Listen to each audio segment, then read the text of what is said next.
I begin by quoting the author Jonathan Swift.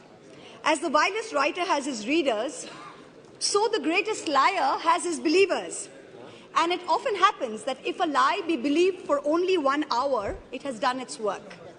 Falsehood flies and truth comes limping after it. This government has us believe every February that this country's economy is going great guns. We are the fastest growing, most efficient global player.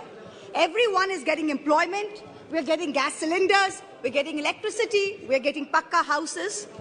This falsehood flies for about 8 to 10 months, and then the truth comes limping after it. And now we are in December, and the government says it needs another 3.26 lakh crores of additional funds over and above the budget estimate. The government and the ruling party coined the term Pappu. You use it to denigrate, to signify extreme incompetence. Let me use the next few minutes to point out what the data, the statistics tell us as to who the actual Pappu really is. NSO numbers were out yesterday. Industrial output has shrunk by 4% in October to a 26-month low. The manufacturing sector contracted 5.6%. Manufacturing is still the biggest generator of jobs. The Honorable Finance Minister yesterday stood in this House and she likened us, the opposition, to Videsh ka Dushman. And she said, we have Jalan ka Bhavna. You do not have the moral clarity to call out right from wrong. Who's the Pappu now? People tell me to keep quiet, to make peace in the name of soft Hindutva. I am Hindu, but I refuse to play soft anything. What this country needs is an elected government which plays hard morality, hard legality and hard economics. No soft anything. सवाल ये नहीं है कि बस्तियां किसने जलाई. सवाल यही है कि पागल के हाथ में माचिस किसने दी. This is a question that India needs to answer. Sir, talking about macroeconomy, economic fundamentals and so on, Honorable Member Mahua Moitra said about where one should find Pappu, who's the Pappu, where's the Pappu and so on. Actually, either West Bengal in the... Sorry? So, all the fundamental, macroeconomic fundamentals being questioned. There was this question of where is the Pappu, who's the Pappu, who's the Pappu. Actually, if only Honorable Member looks back into her own backyard, she'll find Pappu in West Bengal. So there's no doubt, where there are wonderful schemes which can benefit common people, West Bengal sits over it, doesn't distribute it. You don't need to search anywhere else for Pappu. But even worse, sir, even worse is this point. Matches kiske haath mein hai? This is really, I don't want to elaborate too much on it because it probably just wanted to spice the questions and the issues she raised, about which I think in different ways I've tried answering. But it's a matter of concern, sir, because kisne diya matches is not the issue, because democracy, people elect the leader and give it to the concerned. We don't need to undermine the people by saying, kisne diya inke haath mein? Janta ne diya matches.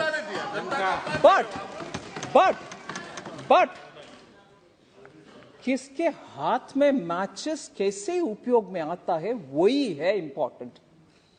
Matches किसके हाथ में कैसे उपयोग में आया. Recently you had, at least BJP had a fantastic victory in Gujarat. Post election, sir, what was the environment there? Peacefully the new government came to power, was sworn in. Whereas compare it with what happened in West Bengal post the state government election, matches किसके हाथ में कैसे उपयोग में आया? कैसे उपयोग में आया? वो है प्रश्न वो है. पूरा बंगाल को दिला दिया इन्होंने. माचिस किसके हाथ में? हमारे हाथ में जब माचिस थी, हमने उज्ज्वला दिया, हमने उजाला दिया, हमने पीएम किसान दिया, हमने स्वच्छ भारत अभियान चलाए. जब आपके हाथ में आया माचिस, आर्सन हुआ, लूटिंग हुआ, रेप हुआ, हमारे कार्यकर्ता के घर जला दिया और ऊपर से एक केंद्र मंत्री MOS मुरलीधरन उनके गाड़ी के ऊपर इतना अटैक हुआ, सेंट्रल मंत्री तक सेफ नहीं था post election.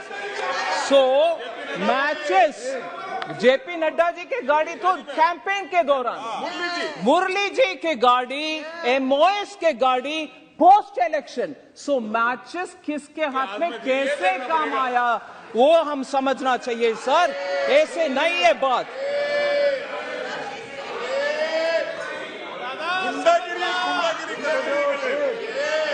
17 of the industry sectors that make up the index of industrial production have recorded negative growth rates. Forex reserves have fallen by $72 billion in under a year.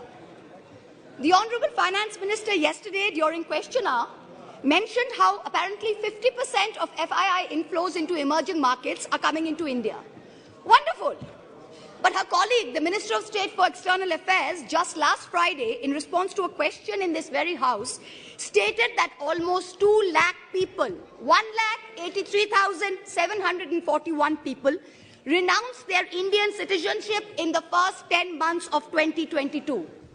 This exodus in 2022 takes the total number of Indians renouncing Indian citizenship under this government in the past 9 years since 2014 to over 12.5 lakh people.